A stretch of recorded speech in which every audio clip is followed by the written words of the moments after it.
infeksiya tarqalishi ko'payadi.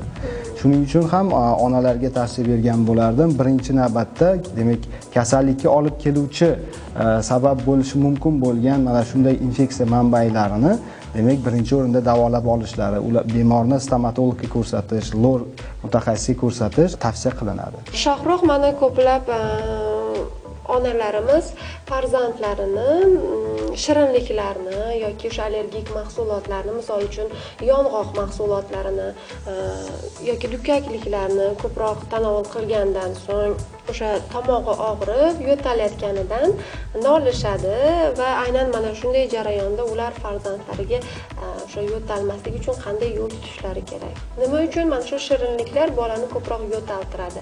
Nafas yo'lida qandaydir o'zgarishlar bo'ladimi?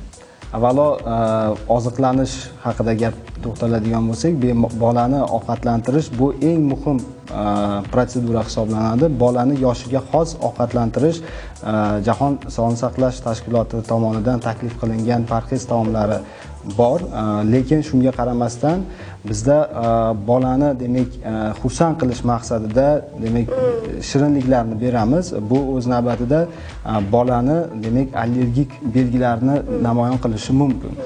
O'zi har qanday inson o'sha ma'lum bir mahsulotga nisbatan allergiyasi bo'lishi mumkin. Kimdadir bu kamroq, kimdadir ko'proq, bu individuallikka xos, ya'ni qaysidir bola shirinlik yesa ham unaqa hech qanday belgilar paydo bo'lmasligi mumkin, lekin biz har qanday holatda ham o'tkir allergik mahsulotlar, ya'ni mana kuz mavsumi, qish mavsumiga kirib kelyapmiz, yangi yil boshlanadi. Mana shunday holatlarda biz ko'proq sitrusli mevalarni berishni boshlaymiz. Keragidan ortiq berilsa, bu organizmga allergen miqdorini ko'proq kirishidan dalolat beradi va belgilarni namoyon qilishi mumkin.